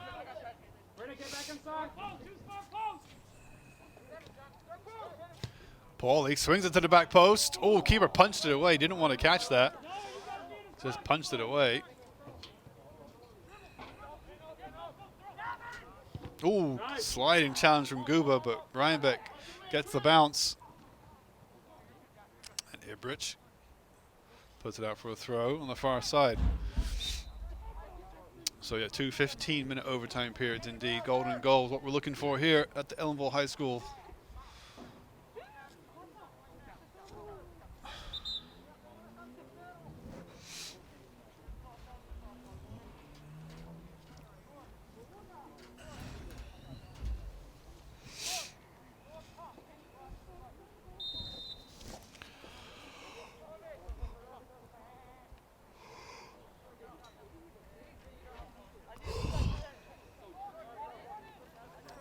Finally going to get this throw in taken. It's been quite a delay.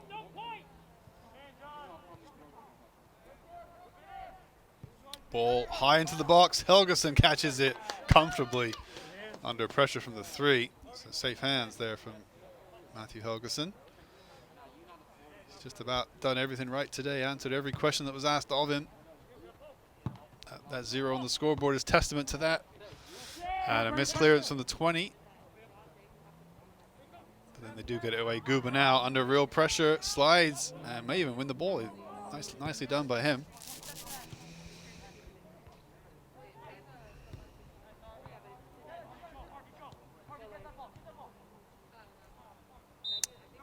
Tried to work it in short passes, but didn't quite work for them.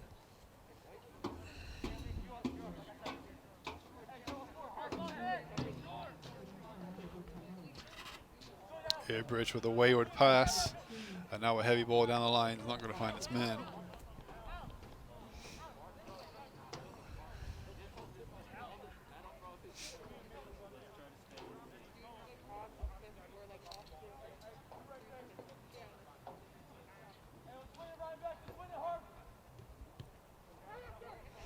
Baxter finds the ball on the halfway line.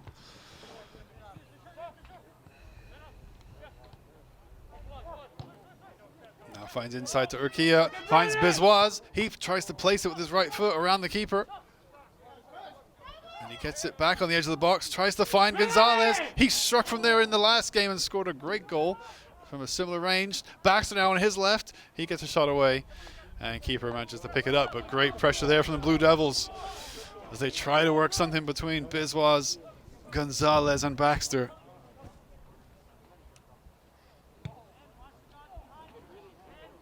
As the light begins to fade here at the field, Helgeson collects that one nice and easy.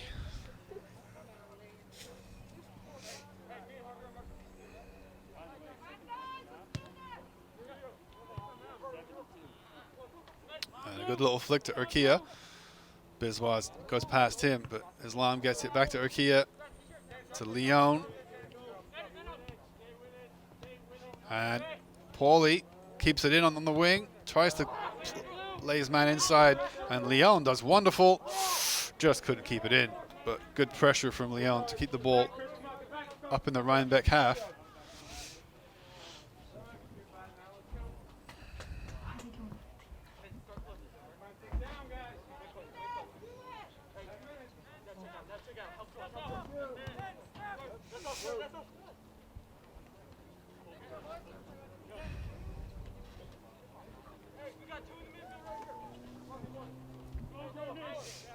Bridge to launch another one down line.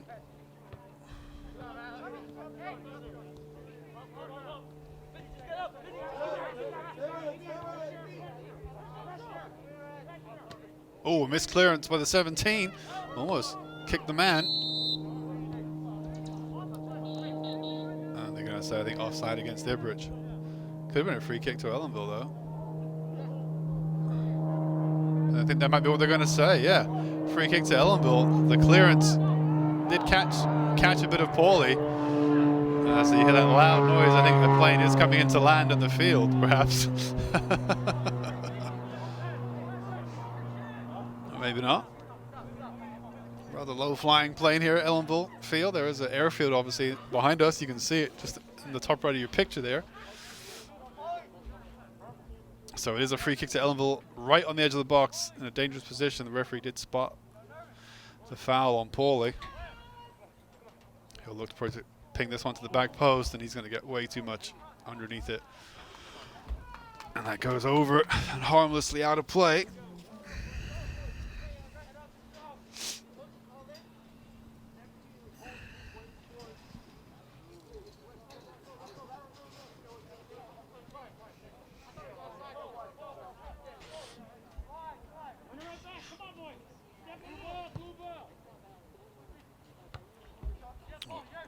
Headed down somewhat in the face of Biswas, but did its job. Oh, and a block there.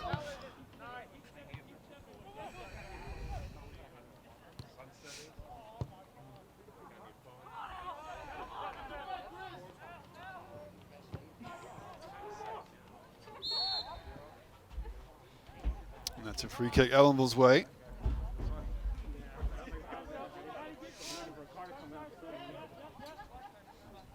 So about 7 minutes left in this overtime period. Score is still tied up at 0-0. Next goal wins.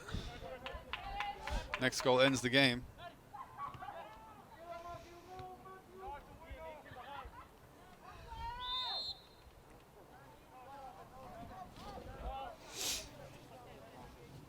Temperature really is dropping out here, I must say.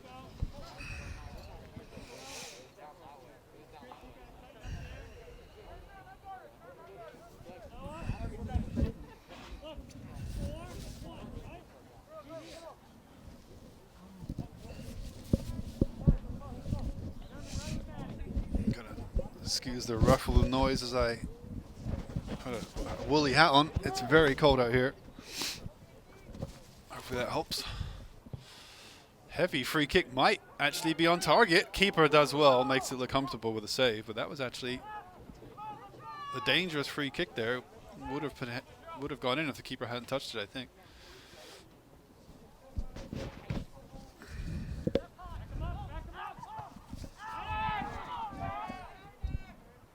Oh, Helgeson went to grab it, missed it.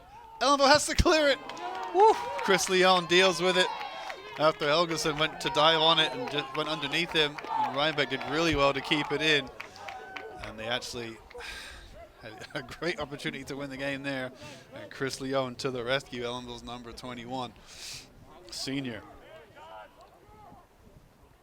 Keeps this game alive with 5 minutes left in this first overtime period. Hemstreet with the punt. All right, Steve, I'm going to go up and do an immediate just radio me and let me know that they And I think Mr. Moyer might be going to get the spotlights turned on in case we do have another 20 minutes of soccer, which is on the cards if no goals are scored.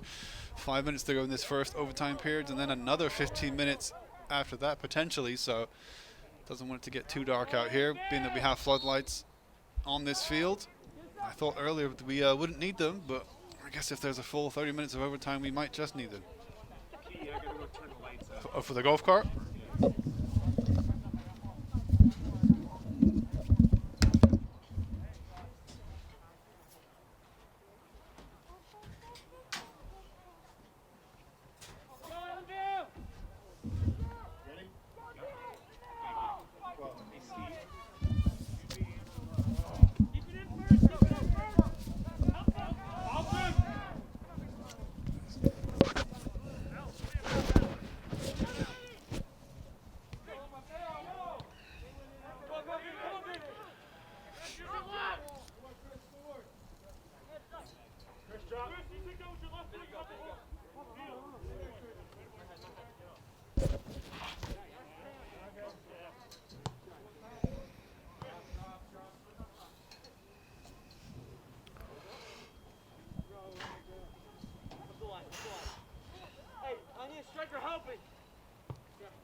Paulie not under immediate pressure.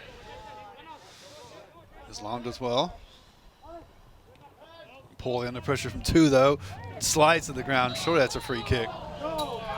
Had to be a foul by Paul. Yeah, he lunged in a bit there. I don't think there's anything to complain about, really. The local home fans didn't like it. Zoom out just a little bit. That's good. Yeah, I don't think there's much to complain about there. There's always going to be a Rhinebeck free kick. Strike from distance. Way wide in the end. Closer to the corner flag than it is to Matt Helgeson's goal. Inside the final 3 minutes of this overtime period, but potentially another overtime period to come after that.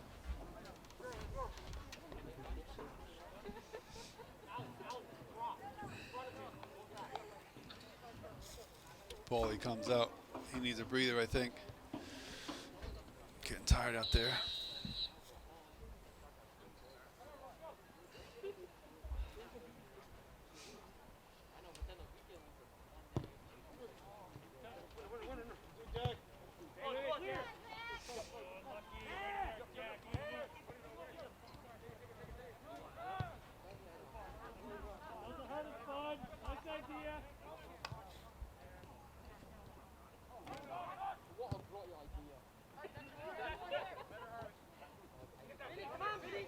Leon will try to get there first. He will get there first. He couldn't quite play it as forward as he wanted to, but got the touch on it at least to intercept it from the 14.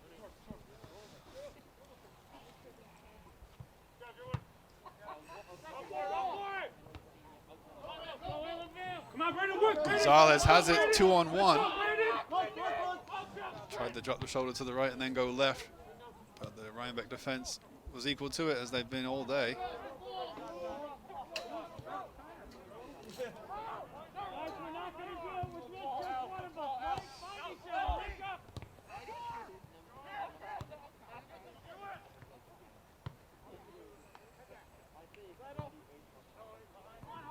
Kia does well to work that bounce in his favor. He's going to win the free kick, in fact. The Rhinebeck defender did not like the position that Kia put him in. So with a minute to go, I will stop the clock as per the norm.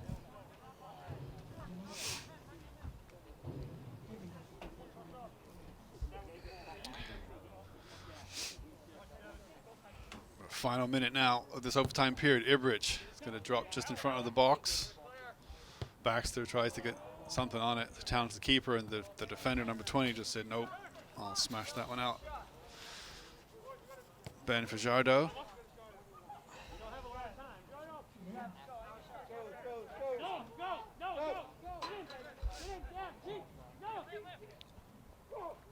Coach meeting Coach Augustine, trying to get the hustle on. They know that time's almost up. Ibrich could get the strike on here. I think it was offside in the end. The referee on the far side is what he says.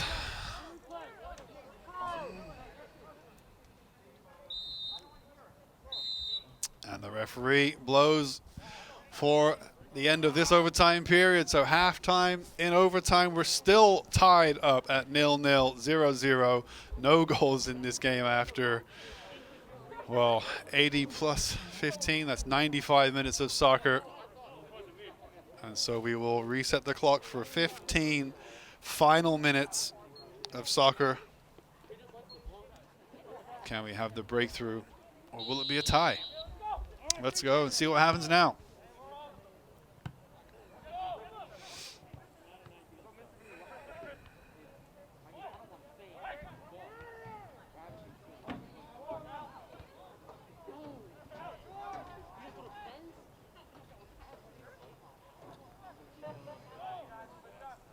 Be a throw on the far side to Rhinebeck. Nice clearance. It's going to drop at the edge of the box to the 8. Tries to get a shot away. Hemstree dives in to stop it. Does well. But he's staying down. And that's not good for him. And he's burying his face in the ground. And that's not good for Noah Hemstree, a player who's had his injury issues this week. Didn't even start the game. And so that may sadly add some more time to this game. Not sure if they'll stop the clock or let it keep running. But he is down. I know he was in, looks like he's in pretty bad pain over there.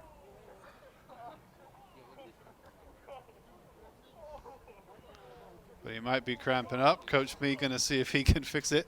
Yeah, go ahead. Give us a shot at the scoreboard. So no one's told me to stop the clock, so I'm not going to stop it unless I'm told to. So clock is ticking away here, 0-0. Just 13 and a half minutes or so left. Now go ahead and give us a shot of Coach Mead trying to fix up Noah Hemstree along with Coach Augustine. Go ahead and show us Coach Mead. He's on the field with Hemstree.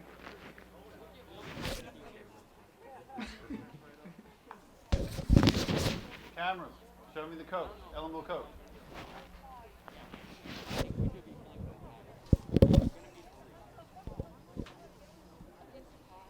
Now I was told to stop the clock, so I have stopped the clock. Not sure how much longer is left, but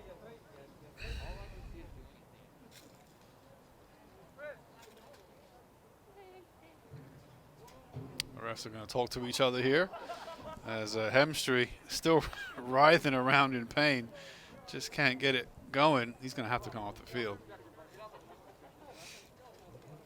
I would think. He's holding the game up.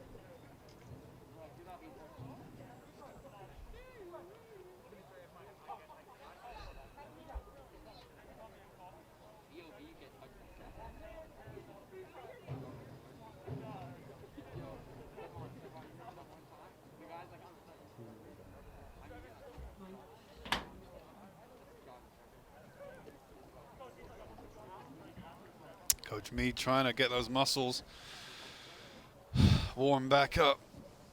As I think some heavy cramp really setting in. He's not going to be able to walk off the field by himself. He's going to have to hop and limp off the field with help from Coach Mead and Nerman Ibrich.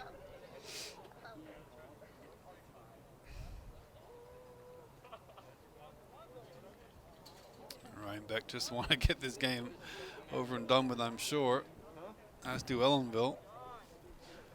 I stopped the clock at 13 minutes to go in this final overtime period, but there might be a bit more than that. And so he is off the field now, Noah Hemstree.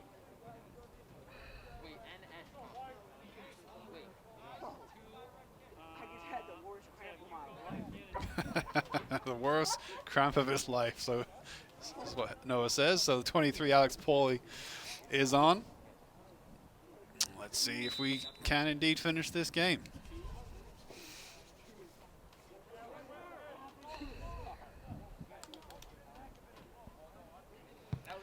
Baxter with the free kick. Pauly to Biswas. Tries to chip it up to Gonzalez.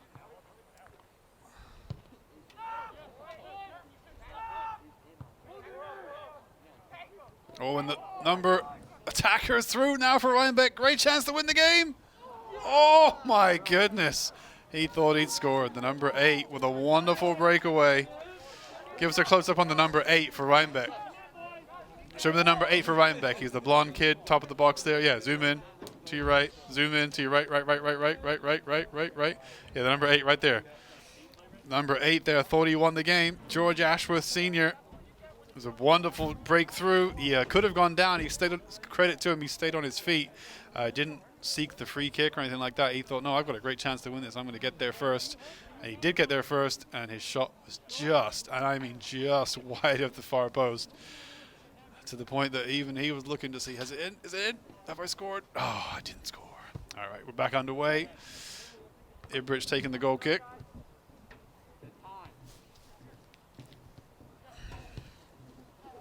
I forgot to restart the clock.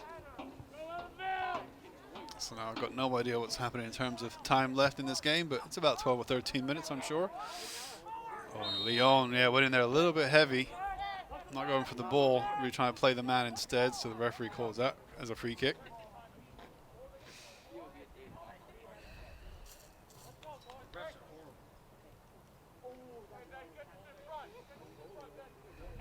So a Rhinebeck free kick just inside the Ellenville half. No, they don't launch it, they play it short to the 3. And then he tries to play it down the line, which Baxter can just put it out.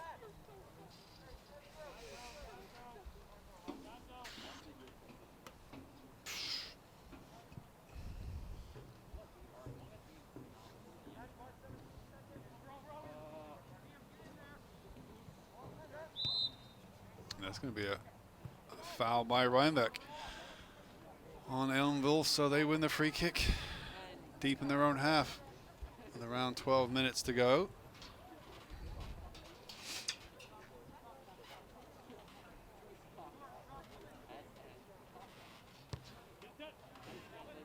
And a poor free kick from Rhinebeck. Ends up going out for a throw. Doesn't touch anybody.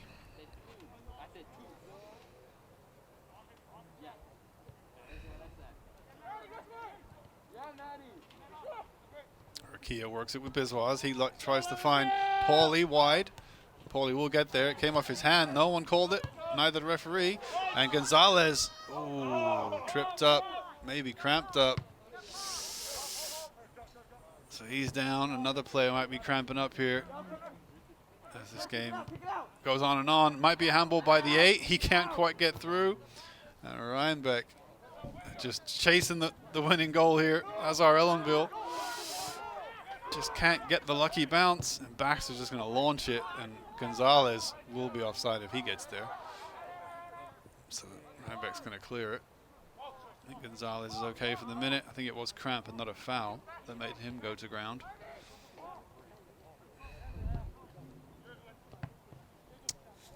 Guba chests it right to the Rhinebeck player.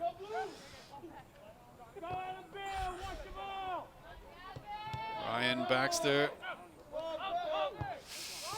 Not Ryan Baxter, of course, but Jack Ryan, and then Gavin Baxter. Nice touch by Paulie, the 23. Great play to find Biswas, who's got some field in front of him, but he took too much of it. Played it too much. And now Gonzalez has a great chance to finish this in front of the goal for Ellenville. Oh, what a chance. Baxter put him in such a great chance to score there. And he just didn't have the energy to put the strike past the keeper. It wasn't too difficult to save. It was a save nonetheless, shot on target. But it wasn't too powerful a strike in the end from Gonzalez. But that was an opportunity that Gonzalez would have killed for in overtime to win this game.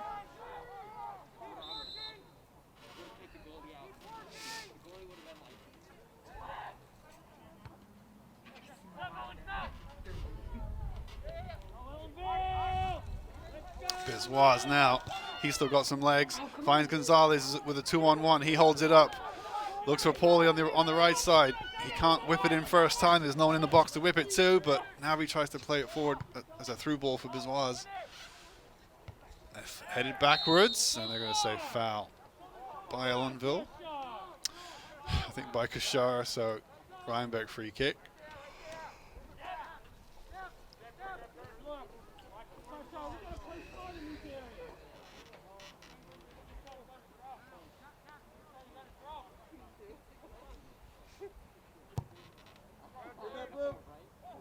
Bounce up and almost over Baxter.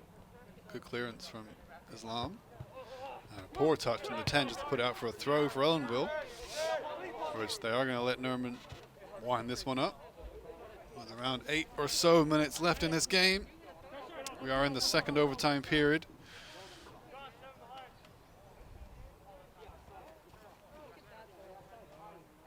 Great ball by Airbridge. He's going to go through everyone. The keeper's going to come across and get that. It's a wonderful throw.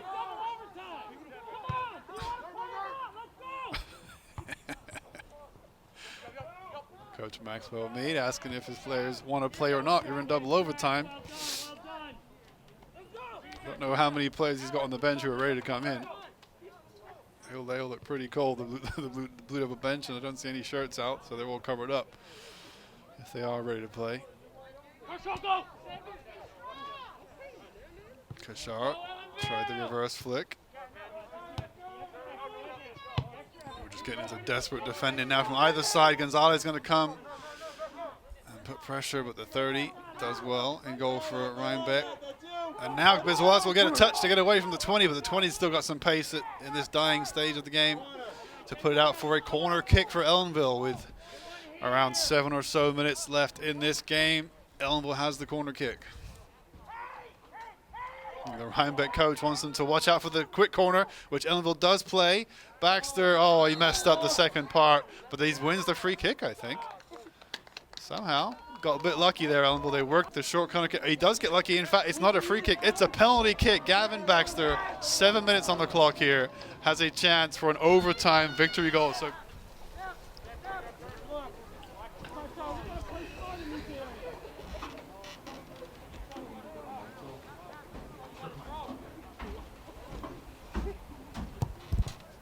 saved.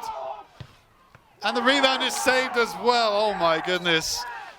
Baxter cannot put this game to bed. Just over 6 minutes to go here under the lights. The score is still 0-0. Ellenville under pressure now. The 8 from Rhinebeck going into the box. And Ellenville just about clears it, but not very far. The 2, strike from distance, and it's in! The winning goal for Rhinebeck comes from the number 2. What a strike from Davin Green. Show me the go ahead, show me the Rhinebeck celebration there. What a strike from deep. What a dramatic end to this game. Ellenville's Gavin Baxter trying to get that goal. But in the end, that will be the winning goal. And Ellenville goes off the field disappointed. So close to getting something out of this game. But what a way to end it. That is your final score. Rhinebeck 1, Ellenville 0. A blasted shot from deep by the number 2. A dramatic strike over the keeper. Not much the keeper could have done about that one, Helgeson. And Davin Green, the number 2, wins the game. So well done, Rhinebeck. Commiserations to Ellenville. And that will just about do it for us here. Again, thank you so much to Nevaeh and to Tony on cameras. This has been Mr. Buckler on the mic. And again, this is me signing off until the next game. We appreciate all that you do upstairs in the booth and all out there who watch this game and make these games happen. But until next time, this is Mr. Buckler signing out. Peace.